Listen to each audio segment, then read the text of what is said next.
All right. Good afternoon, everybody. Another Monday is upon us, and we would like to welcome everyone back to the Fort Worth Community Arts Center's newest edition of our Boxed Lunch program. We are hoping everybody had a wonderful weekend, and here we are mid-September, plugging along, moving into the opera world today, and we are so very excited to have the one and only tenor, I believe, with us at the Boxed Lunch. Mr. Darius Thomas is with us today. How are you doing today, Darius? Buongiorno. Hi, man. How you doing? I'm doing well. Thanks for having me, Jason. I'm so happy to be here. Well, we are so very excited to have you. And again, thank you so much for joining me for lunch today.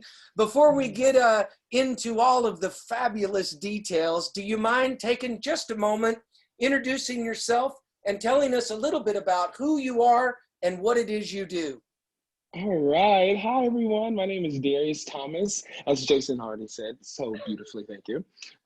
And I am, to me, I want to be just a little guy from Sherman, Texas, who just so happened to be blessed to have been introduced to opera. And when I was a teenager and I went to college for it, and by the grace of God and the universe willed it, I became an opera singer, a professional opera singer. And I've been into this career for the last 4 years. And so I'm Darius Thomas, professional opera tenor. I'm opera tenor, opera tenor, singer, gosh.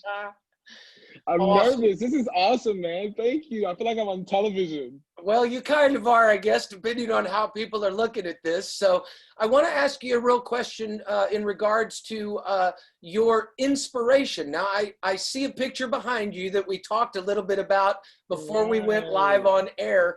Tell me a little bit about what led you to opera. How did you get involved in opera?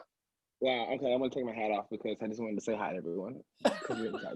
Okay, what led me to opera? Okay, so but first of all, the picture behind me, first of all, it's my only picture that I own so far in my adulthood because like I said to you, I travel way too much to own too many things.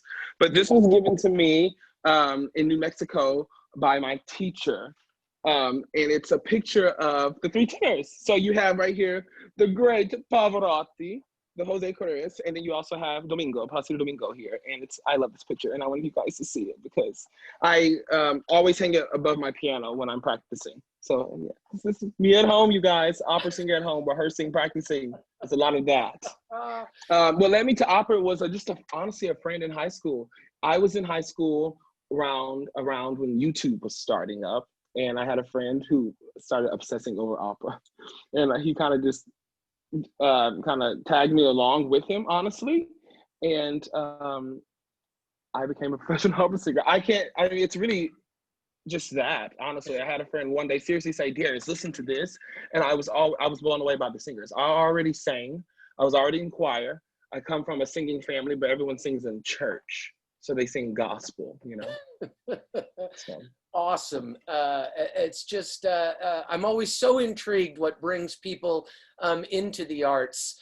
And you said that you had sang choir and some other stuff before. Yes. What do you consider to be the biggest misconception about opera singing as opposed to musicals or choir or any of that stuff? What's one of the biggest things that people don't know about the style of it and what the difference really is? Right. Okay. So I always say to everyone I meet, first of all, have you been to an opera? Because opera is the biggest difference between an opera singer and any other singer is amplification, right?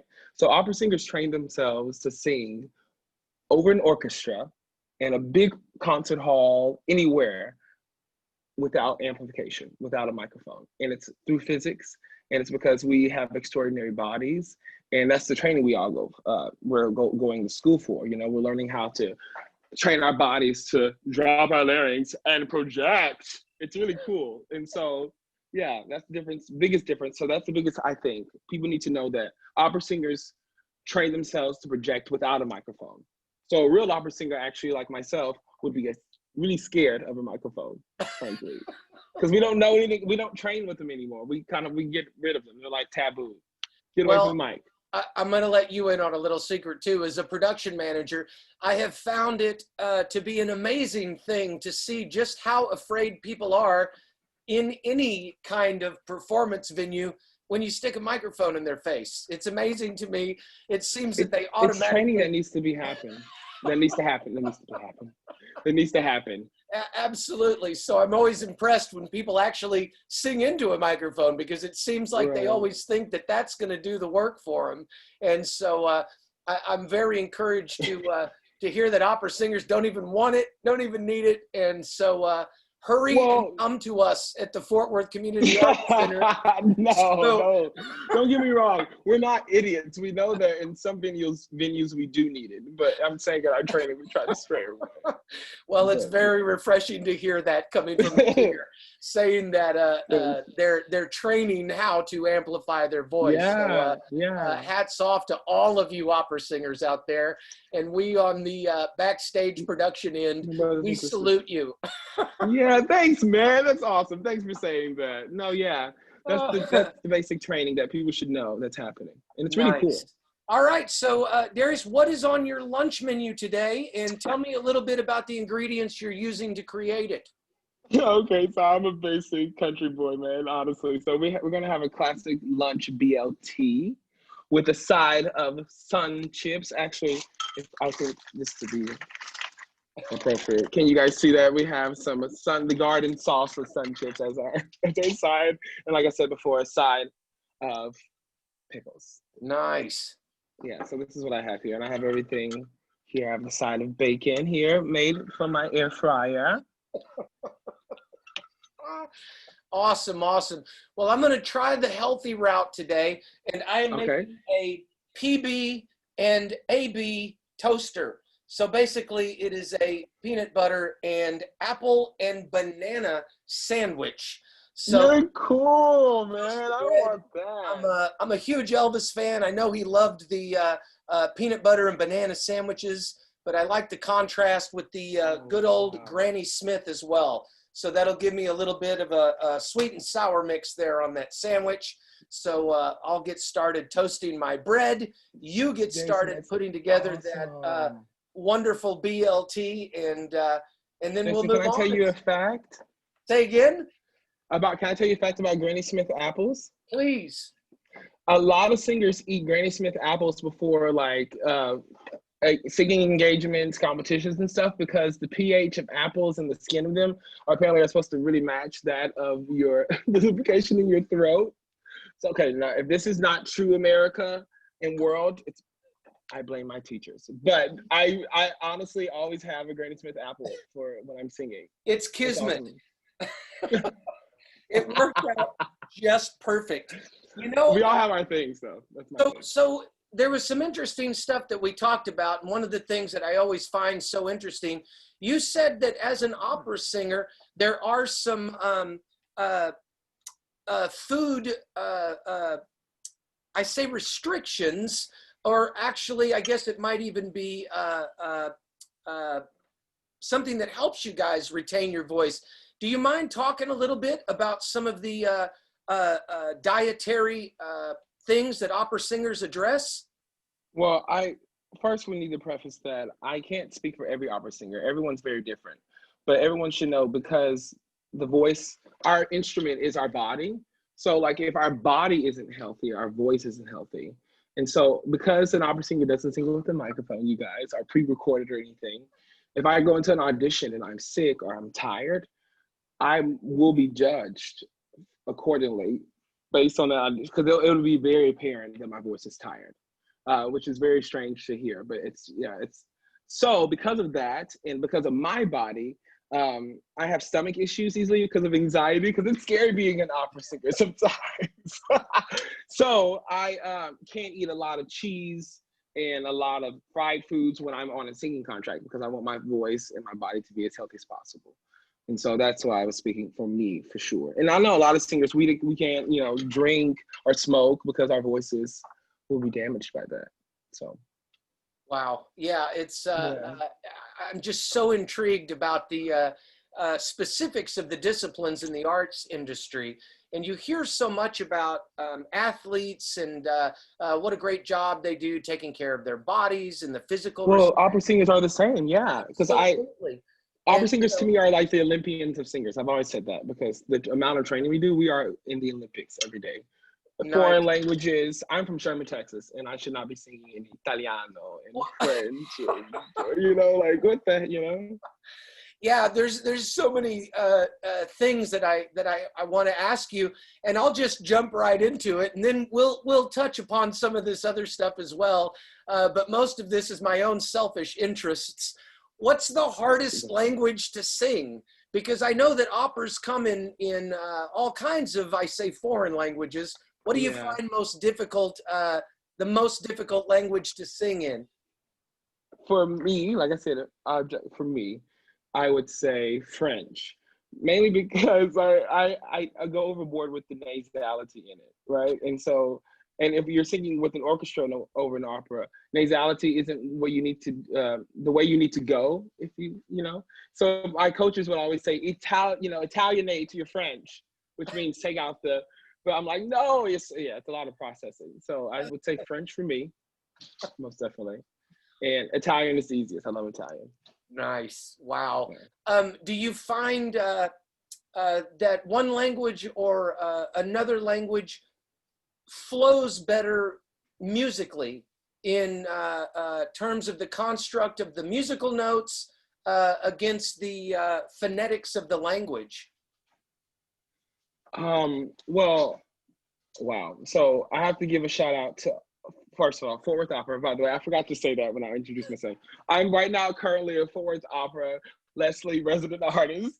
But with that company and with that contract, we opera singers have coaches who help us with these languages and stuff, right? And style. So my coaches also help me with that style. And so, but answering that, oh God, Italian. Honestly, the country that originated, this art form, opera, comes from Italy. And I think Italian is honestly the easiest language to sing in. It's the easiest form of music, no matter what era we're in. Classical, romantic, It's just, it's so incredible. It really is to me. One of the things— it's bigger than life, yeah. One of the things I love about opera, and I'll be honest, I haven't seen a ton. I'm always impressed when art is able to move you emotionally, even if you don't necessarily understand the language or any of that stuff. And one of the things that I find so beautiful about opera is it's just it just carries you away. It really does. And I love that ability to just sit and listen and not even have to worry so much about understanding, because it is right. It's a form of meditation. Yeah, it really is. And so I'm just so curious about so many things about it. So, well, I'm so glad you said that about the art form, because for me, the language didn't come until later. I was drawn to it because of those sounds. Those sounds penetrated my body. It was such a healing thing. And I truly believe back when it was created, hundreds of years ago, that was what they were getting at. They didn't understand the words, even when they were speaking it within their native tongue, It was all about that experience of healing the body through vibrations, like kind of cats when they purr, That's what I believe. And I truly, yeah. Have you been to an opera, Jason? Say again? Have you been to an opera? I have been to one, and I've watched them on, honestly, OETA. That seems to be the closest resource to be able to get it. The great performances and things like that. So PBS and stuff. Yeah, that's awesome. I'm glad you do watch, because the man has great broadcasts. But I'm glad you've been to a live one before. And need to dip my toes into more of that. But I really do believe they are one of the bar none optimum experiences that encompass all aspects of the arts. The scenery, it's just grand. So big, the costumes. I mean, it's the original musical theater, man. People I think people feel overwhelmed by it, and they feel like they can't go, but go act like it's Broadway. Yeah, really. So speaking about opera in general, I was curious, How is Fort Worth Opera with your who you're with right now, or even you yourself personally? How has everybody been reacting in that particular industry to the COVID-19? Well, thank you. Wow, thank you for asking. Well, I'm very proud of the company that I'm with right now because I believe they reacted in the best way possible. They called me, first of all, because I had already made plans to be a part of their company this season, thankfully. And they told me that they were going back to the drawing board, and I kind of just had faith in them.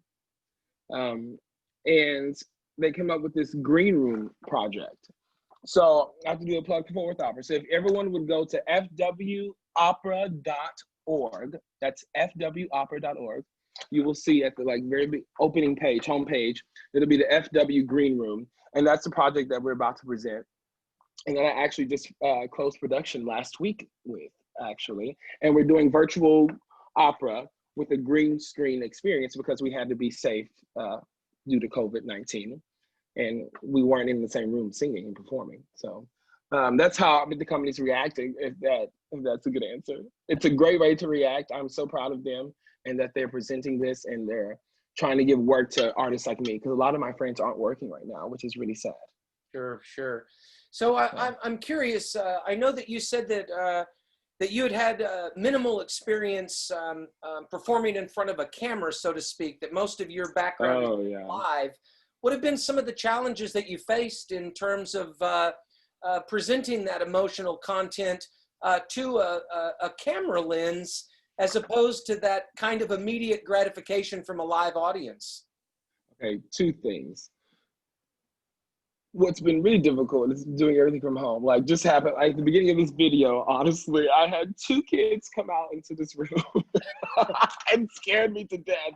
And so that's one aspect that's really, wow. Well, we're all learning, right? And secondly, the biggest learning curve with that is I love live theater, man. And it's always been a relationship with me and the audience. Most performers say that, because it is such, if you ask anyone who's been on stage, if the audience doesn't give you a laugh or give you any kind of energy, you feel that as a performer. And it actually makes your performance harder to convey and deliver. And so a camera can't laugh at me, bro. Yeah. So, that's a different experience. And also, I haven't really seen myself on camera that much. So I've been learning a lot about all these isms that I do when I'm just Darius and when I'm not some character. I'm a great Romeo, I think. But I don't, being Darius is, on camera is a new thing. Like right now, I need a director, I'm saying? This is something that's new to me, but I'm excited to learn. And I think a lot of artists who have the opportunity are taking that, the same idea. We're excited to learn this new thing called virtual camera, especially, So what are some of the things that you've learned about yourself or even the opera during all of this pandemic? Something new that I learned about the opera and what I do is that we are still thriving in an art form that a lot of people count us out and a lot of people think that it's dying. And sometimes I believe that, because in America, there are so few jobs available for people who train to do what I do, which actually, believe it or not, you guys, is really difficult. Being an opera singer requires many, many hours of alone time and discipline. Like we said, it's the Olympics. For anyone who's trying, whether or not you get paid to do it, you're trying to really get this voice working for you and doing something that it shouldn't be able to do. It can't do. No, I'm just kidding. And so I've learned that we're resilient still. The opera isn't dead. I do see the struggle everywhere, but I'm lucky and I'm blessed to be a part of a company that really, really is here and trying to stand tall. And I believe in us, and I'm excited to see what we're going to bring this season amidst this pandemic. Because the world needs the arts, I know. There's no doubt about it. So, so you've been all over, it looks like. Nashville Opera, that just when I saw that, again, there's just such a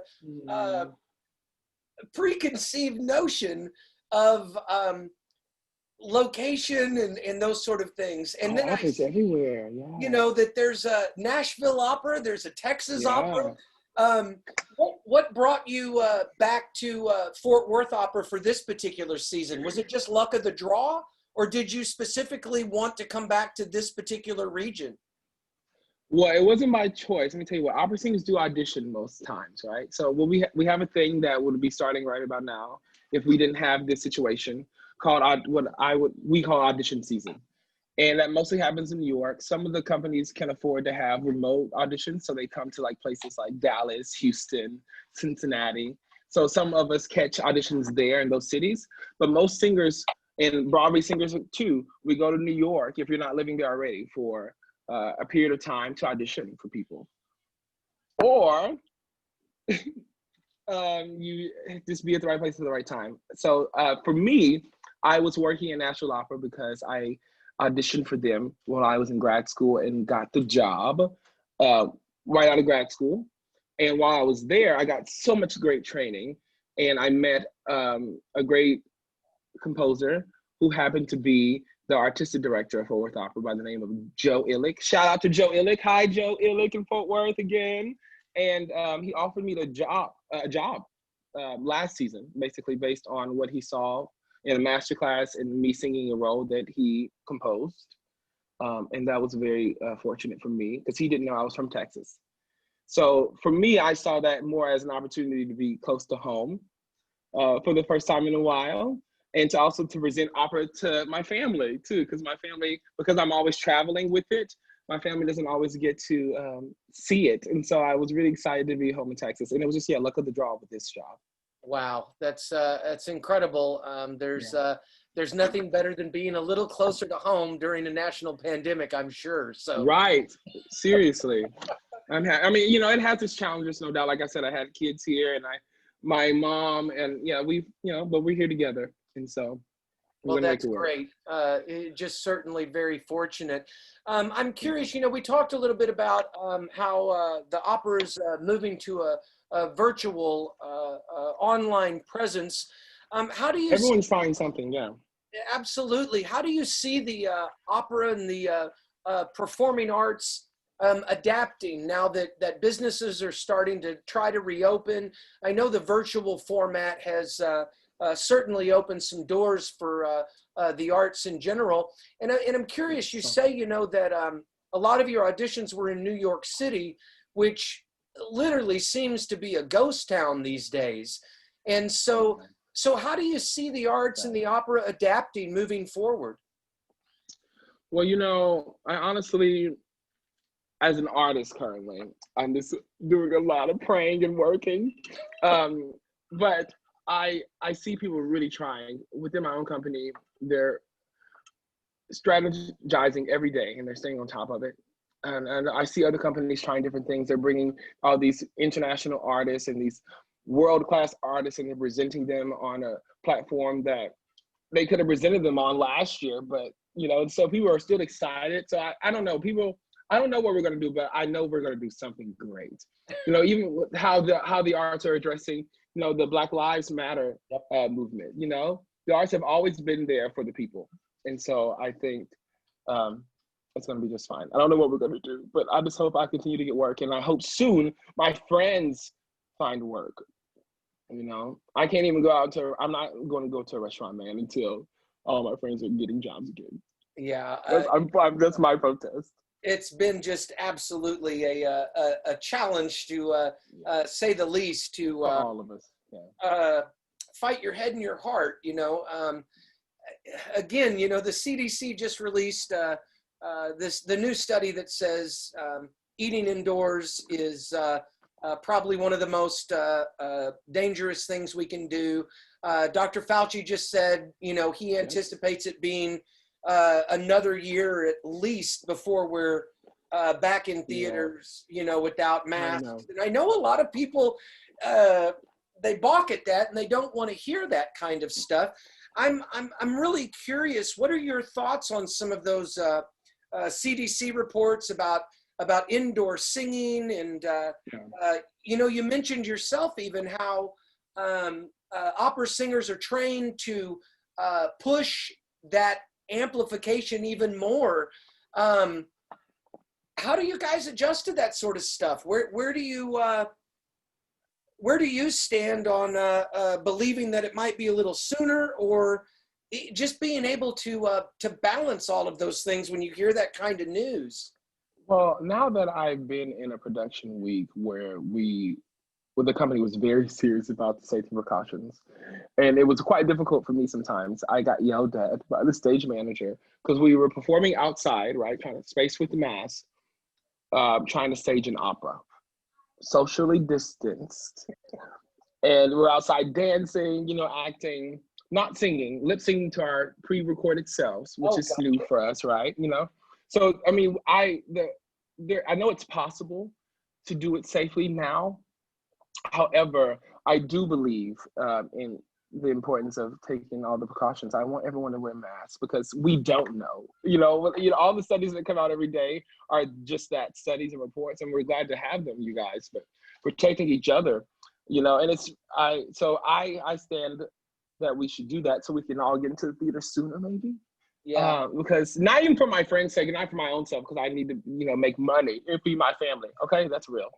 But no, but for all of us, we all function for the arts, and we all need each other, And so, I think the arts are capable. All these engineers are coming up with these singers masks. People, they're all kinds right now, and they're going to continue to adapt as we need them. So I'm pretty confident in the safety measures of singers. We're gonna have to adapt, or you're not gonna make money. Yeah. And I want to make money, so I'm gonna try to adapt. What is something that the average person is unaware of in regards to prepping, performing, or producing opera? What's something that the layman doesn't know about? Oh, well, I'm grabbing down here music. The layman does not know that the opera, well, I didn't know how, and I was a layman before I became an opera singer. Didn't know how much opera singers studied, especially at the beginning of their careers, because, it's great to figure out how to, have this instrument to sing opera, but it's another thing to actually learn the roles to sing them. And most times you're learning not only the English translation that you need to know, because I'm an English speaker, right? I need to know the Italian or French or German or Spanish, whatever it may be, because when it's time for me to be in a directed production, I have to know to act, right? I have to be able to act the other language. So I have to know all the translations, and that's just another few extra months of studying, if you will. So that people need to know that opera singers study a lot, and opera singers, just because we don't drink doesn't mean we're not cool. No, just kidding. No, some people know. I speak for myself. Opera singers are normal people. Don't get me wrong. Some opera singers smoke cigarettes and cigars and sing beautifully. Everyone's very different. That would probably be most bases, low voices. And some people drink, before they perform, and it works well for them. So everyone's different. Gotcha. It's just so amazing to me. So now I asked you before, and I apologize if you said it, but I really am curious to know who your mentors are. When you talk about an opera singer, who's the first person that pops into your mind? So particularly opera singers, or can it be teachers? Absolutely. Who sing? Okay. Anyone who inspired you to move forward. I got to be honest, opera to me just seems like a mountain that is just unapproachable to even walk. Oh, it still feels like that to me. I'm honored. Oh my God. Every time I walk into a rehearsal or start rehearsing something difficult, or in a rehearsal with orchestra, it's beyond me, man. And I just pray, thank God every time. But yes, mentors. Okay. Opera singer wise, the great Marian Anderson, who in American history is known to be the first great opera singer of the Metropolitan Opera, right? And that's her history. And then Leontine Price, Jesse Norman, all these great opera singers at that time, Black opera singers who inspired me. But any opera singer who made a name for themselves, who got to sing professionally, I bowed down to, because I honestly am just a nerd. I love opera. I'm just so fortunate to actually be able to sing also. Honestly, that's how I really feel. Um, and mentors, my grandmother, who isn't an opera singer, but she's the best singer I know. She's a great singing inspiration to me and mentor. She's one of the best singers at our church. And my mother, who also sings, my voice teachers, all of them that I've had throughout my lifetime, they know who they are.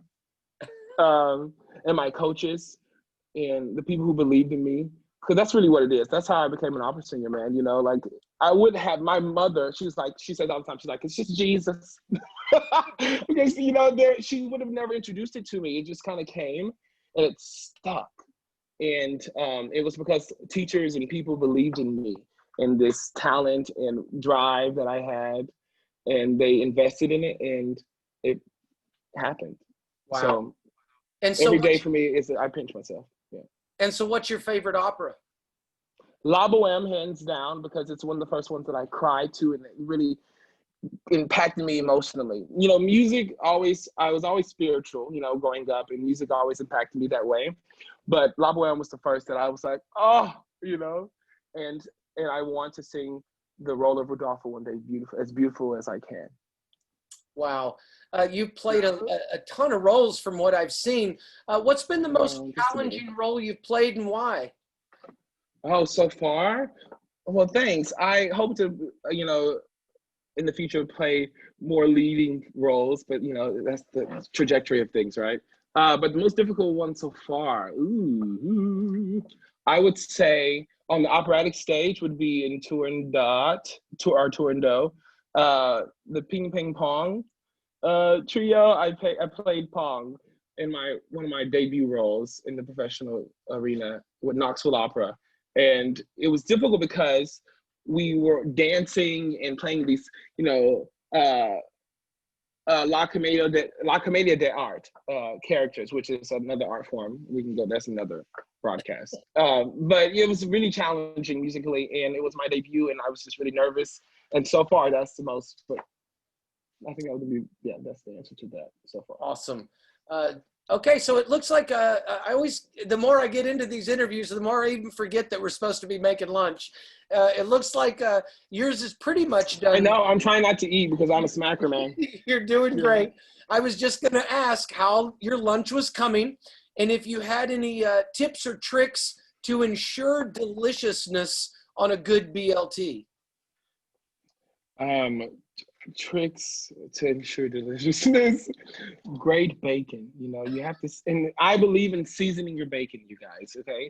So in seasoning your bacon, don't add extra salt, pepper, you know, paprika for color, I don't know, just season your bacon.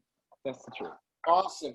Okay, so while you've been schooling me on opera, I kind of started moving forward here with mine. So I'm just going to show you there. I got the bread toasted, and I just sliced up those Granny Smiths and those bananas as well, mashed them all together there, and I'll keep moving forward as I go through some of these next questions. Darius, can you talk a little bit about what helpful community resources are you seeing or using personally, and how can Fort Worth Opera be assisted or provide assistance to other artists or organizations? Oh, wow. Yes, thank you for asking that. Well, I've seen the resources in my community happen during this pandemic. I know I've seen the local theater, which is very dear to me. They're starting to have virtual projects, because a lot of what people don't know maybe about all theaters, whether they're opera or community theaters or regional theaters with musical theater shows, when they're not giving a show, they're doing outreach. Yep. That's what keeps the doors open, first of all, but that's what keeps the communities thriving, honestly. But when people don't even know that, they're going to schools and they're putting on performances to expose kids to whatever art form they may be presenting. And so I know every theater is more concerned about that than they are even getting back to the theater, somehow getting to the students still. And so, you know, even with Fort Worth Opera, that's how that's why they came up with this green room experience, because we have an outreach show that we give to students every year, and they wanted to make sure that still happened.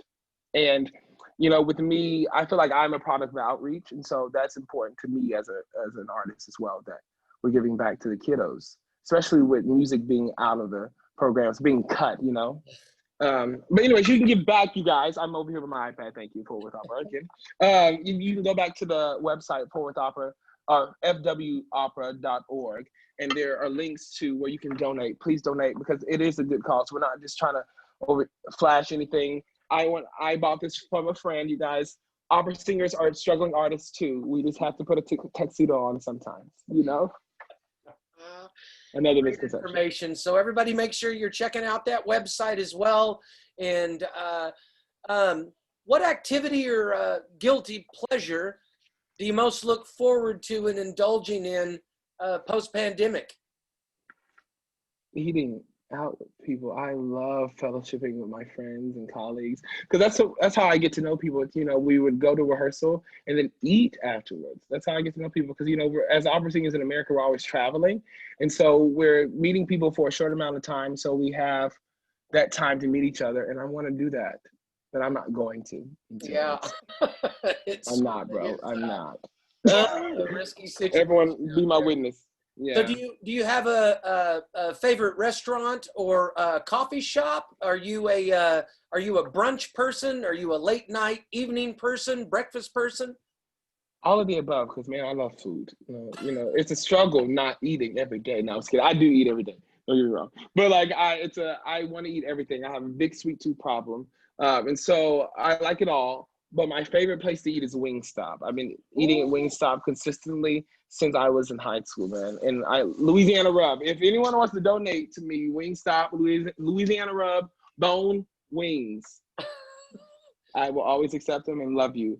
I don't like flowers. No, I'm just kidding. I'm just kidding. Do you dip your fries in the cheese at Wingstop? No, dairy, man. Opera singer, man. Remember? So that's like makes my mouth water just thinking about Wingstop.